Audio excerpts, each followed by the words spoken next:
Mom carved the Thanksgiving turkey with a smile. "Thanks to your miscarriage, our bloodline stays pure," she said. Laughter erupted around the table. My sister ruffled her son's hair and added, "One real grandchild is plenty, right?" I quietly placed my fork down and rose from my seat. None of them realized this would be the last family gathering we'd ever have. My mom carved the Thanksgiving turkey, a smile on her face. "Thanks to your miscarriage, our family line stays pure." My relatives laughed, and my sister patted her son's head. "One real grandchild is enough, don't you think?" I quietly set down my fork and stood up. They had no idea this would be their last family gathering. I sipped my coffee, looking out at the frost-covered garden. Winter had arrived early in Minnesota. In our upscale Eden Prairie neighborhood, autumn leaves still clung to the trees, sparkling in the morning sun. Another Thanksgiving season was here. My career as a senior accountant was going well, and my marriage to David was stable. I had no complaints about living here, except for my strained relationship with my mother. "Amy, are you ready?" David called from behind me. He was dressed in his suit, suitcase in hand. He'd been steadily building his career as an IT executive, a gentle, understanding husband, always supportive. "Yes, I'm fine, don't worry," I smiled. David would miss Thanksgiving this year for a crucial business trip. "Did you tell your mother?" he asked. "Yes, but she wasn't happy," I mimicked. "I can't believe you're putting work before Thanksgiving." My mother, Martha, was a powerful figure in the First Presbyterian Church. She managed their charity and social events, a central community leader. For her, Thanksgiving was more than a family gathering, it was a chance to show off her perfect family. Mom often used the phrase pure bloodline, probably her way of showing pride in our prestigious family. But that phrase became cruel 2 years ago. I'd finally gotten pregnant, then had a miscarriage. After that, my mother's attitude subtly changed. While she remained outwardly affectionate, I sometimes saw a glimpse of relief in her eyes. Meanwhile, she doted on my sister Linda's son, Tommy, more intensely each day. Linda was a devoted housewife, active in church, and heavily dependent on Mom's opinions, even with 5-year-old Tommy. Her husband, John, a real estate owner, was honest but recently seemed concerned about Linda's behavior. David placed a hand on my shoulder. "Are you okay?" "Yes," I turned to him, "don't worry, I'll handle it my way." David nodded. He understood, which probably made him feel guilty about his trip. I should get going. I walked him to the door. A cold wind blew in. Tomorrow was Thanksgiving. Relatives would gather at Mom's. Linda, John, and Tommy would be there. Linda had been acting strange lately, too close to Adam Foster, the assistant pastor who arrived 6 months ago. He was charismatic and popular with the women, but his relationship with Linda was clearly unusual. I sighed deeply. Tomorrow was Mom's perfect dinner party, a family gathering in a large white house with elegant settings. But underneath, something was crumbling. My calm, rational nature, my accountant's intuition, told me a significant truth was hidden. And I had a definite feeling it was about to be revealed. What was coming might drastically change our family, but perhaps it was an unavoidable destiny. Thanksgiving morning was biting cold. In the car, heading to Mom's, I tried to calm my anxious heart, turning up the heat. The sky was a gloomy gray, with snowflakes dancing. Mom's house, a landmark passed down through generations, stood in Eden Prairie's most prestigious neighborhood. Cars were already in the driveway, relatives were arriving. As I opened the front door, Mom's voice rang out.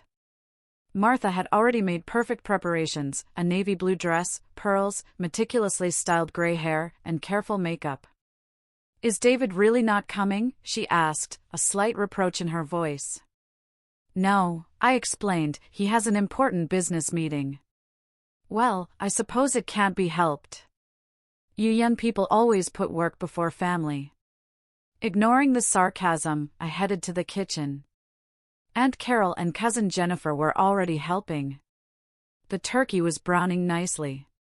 "Oh, Amy," Carol called out, her eyes holding sympathy or pity. Since my miscarriage, relatives looked at me differently. Soon, the doorbell rang, Linda's family. "Tommy, come to Grandma." Martha rushed to embrace him. 5-year-old Tommy laughed happily in her arms. Linda looked satisfied, John seemed uneasy, briefly glancing at me.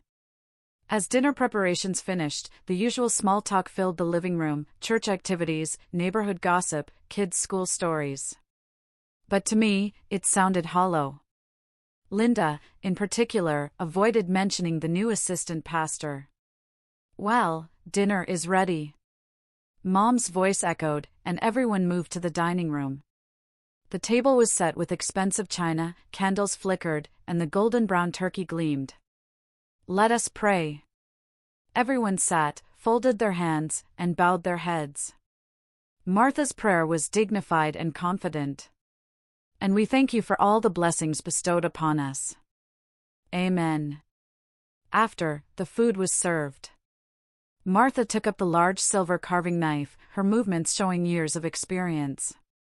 "Amy, you're always so focused on work," Aunt Carol said. "Don't you think it's time to find a new purpose?" "Yes," Jennifer chimed in, "God sometimes gives us trials for a reason."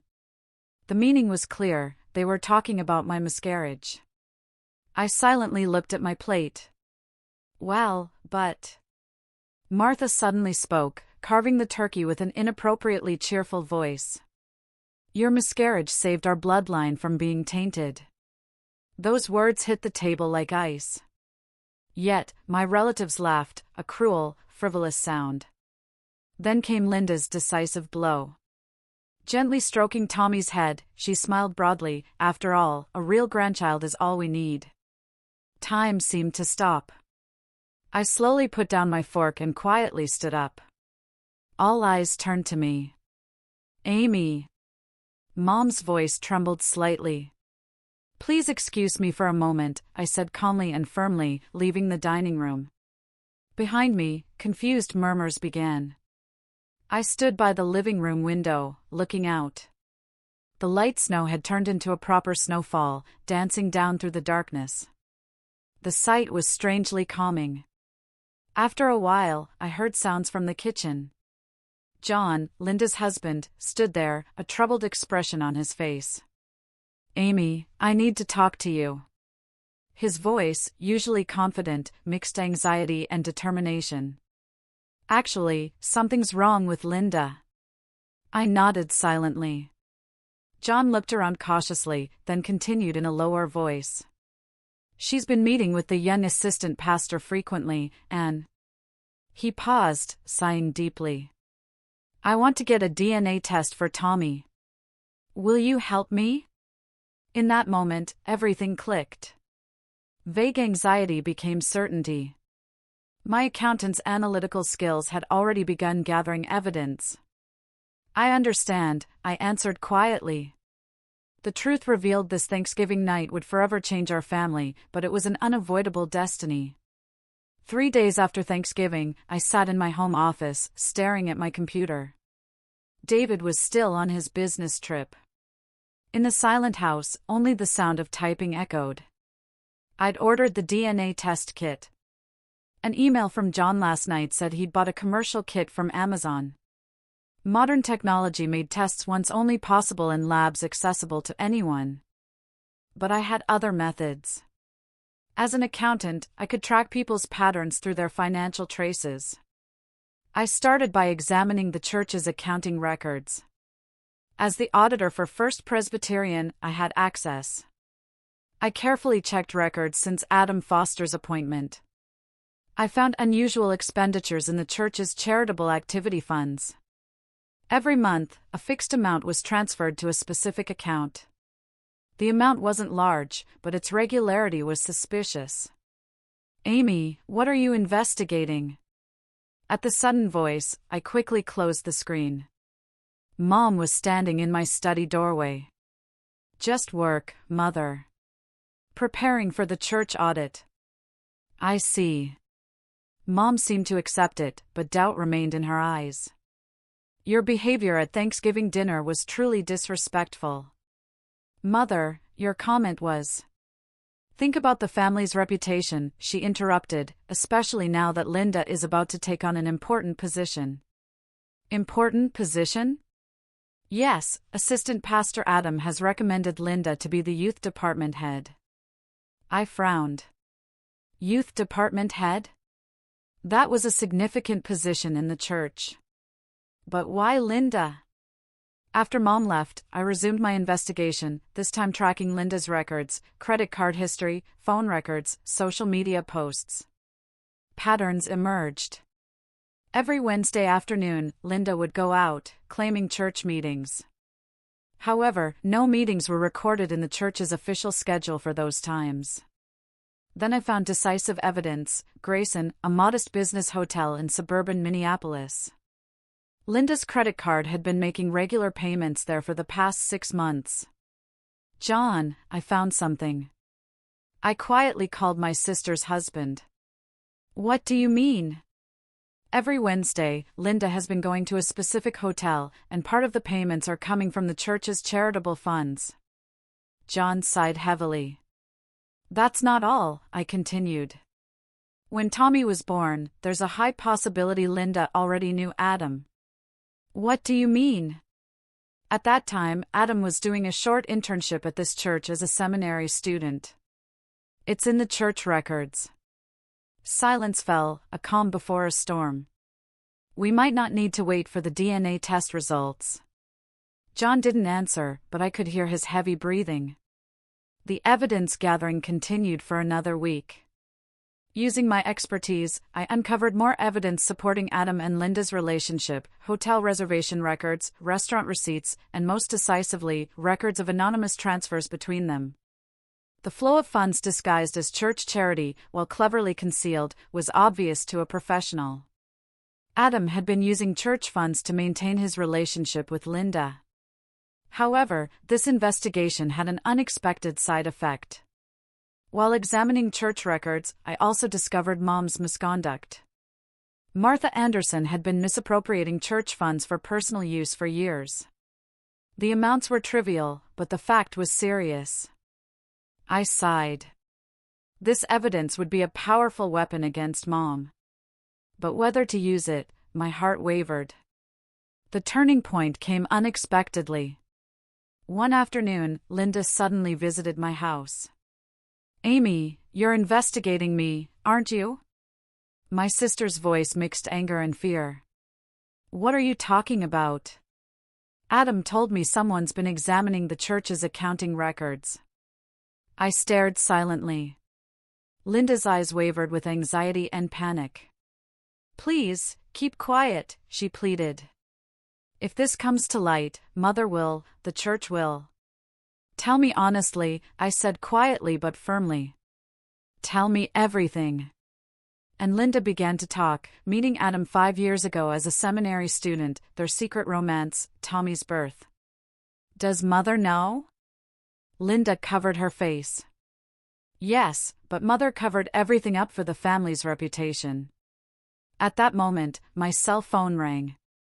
The screen showed a call from the hospital. Hello, Ms. Anderson? Your mother has been rushed to emergency. We suspect a stroke. After hanging up, I turned back to Linda. My sister's face had gone pale. When we arrived at the hospital, Mom was already in intensive care. Church officials and Adam Foster were waiting. According to the doctor, Mom had collapsed suddenly at church. The cause was shock from an anonymous accusation letter received at the church. That letter detailed Mom's misappropriation and Adam and Linda's relationship. Who? Linda said, trembling. I silently looked out the window. Snow had begun to fall quietly, as if trying to gently wrap everything in a white blanket. In the waiting room of Fairview Southdale Hospital, snow continued to fall in the deep darkness. From the ICU, the regular sound of machines occasionally leaked through. Her condition is stable. While listening to the doctor, I tried to maintain composure. Mom's stroke was caught early, fortunately, but after effects couldn't be ruled out. Let's have a family meeting, Linda said, trembling. In the waiting room were Linda, John, David, who had rushed back, and me. Adam had already left, urged by church officials. Before that, John spoke heavily. The DNA test results are in. I held my breath. The color drained from Linda's face. David looked at me, trying to understand. Tommy. John choked, he's not my child. Silence filled the room, pressing down on us like lead. Linda, I turned quietly to my sister. Tell us everything. About Mother. About Adam. My sister remained motionless, covering her face. But eventually, she lowered her hands and looked at us with red eyes. 5 years ago, Linda's confession began when Adam came to the church as a seminary student. Her story progressed in fragments, as if unloading a long-carried burden, meeting Adam, secret rendezvous, the panic of pregnancy, and Mom's decision to rush Linda's marriage to John. Mother knew everything? David couldn't help but interject. Yes, Linda nodded slightly. Mother covered everything up to protect the family's reputation. She even paid Adam hush money using church funds. My voice involuntarily turned cold. Linda silently nodded. Her confession perfectly matched my investigation results. Mom's misuse of church funds, hush money to Adam, everything was a strategy to protect family reputation. What were you planning? John's voice trembled with anger. How long were you going to continue this lie? Linda stammered, Mother, reputation. Just then, we heard noise from the nurse's station. Mom's bed was being returned to her room. Consciousness had returned, but her right side was paralyzed. You can visit now, the nurse announced, but please don't excite her. We visited Mom's hospital room one by one. When I entered last, Mom weakly opened her eyes. Amy. Her voice had lost its former authority. In my bag. I picked up Mom's handbag. Inside were the church's bank book and a notebook recording transactions with Adam. Burn everything. I can't, I answered quietly but firmly. Let's put an end to all the secrets.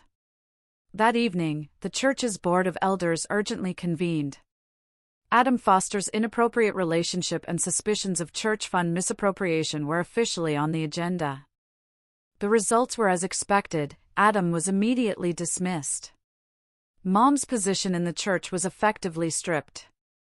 Linda was essentially banished from the church community. The news spread surprisingly fast. Local papers covered the incident extensively as a church scandal. Scandal rocks prestigious church, the truth behind the elder family, headlines slice through our lives. A week later, we had a family discussion about Mom's care. A nursing home would be most appropriate, suggested the medical social worker. Linda strongly objected. You're planning to abandon Mother, even now? Face reality, I answered calmly. Mother needs professional care, and I paused, this decision is for all of us. Eventually, it was decided Mom would enter a nursing home. Amy. Mom stopped me on discharge day. Her right side paralysis hadn't fully recovered. You might have been right. I couldn't answer. I just held her thin hand tightly. But Mom continued, try to understand my feelings about protecting the family's reputation. I do understand, I answered quietly. But reputation built on lies will eventually crumble. Tears glistened in Mom's eyes. Perhaps that was the most honest display of emotion she had ever shown. That night, David and I had dinner alone for the first time in a while. You did well, my husband held my hand. What now? Outside, snow continued to fall quietly. The accumulated snow seemed to cover all traces of the past, but surely beneath it, new shoots were breathing. I'm thinking of looking for a new house, I smiled, starting our new life somewhere a little away from this town. David nodded silently, his eyes overflowing with understanding and love. Yes, this wasn't the end. It was a new beginning. Truth sometimes demands a cruel price, but without paying that price, true happiness cannot be obtained. That's what I believe. A year has passed since then.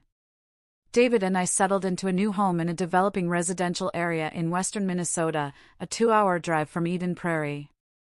I think it's just the right distance. In our new kitchen, I was preparing to roast a turkey. Outside, gentle snow was falling, not the bitter cold of last year. Need help? David called from behind, his arms gently wrapped around my shoulders. Thanks, but I'm fine, I turned with a smile. On the table lay papers from the adoption agency. Our preparations for creating a new family were steadily progressing. It feels nostalgic, I said, gazing into the distance, this time last year. Since last Thanksgiving, our lives had changed dramatically, as if a storm had washed everything away. Mom spends her quiet days in a luxury nursing home in suburban Minneapolis. Having lost her former dignity and social influence, she seems to be facing herself for the first time. During my recent visit, Mom spoke to me with unusual candor. Amy, I might have been wrong. Her right side paralysis was gradually improving with rehabilitation. However, the wounds in her heart hadn't healed.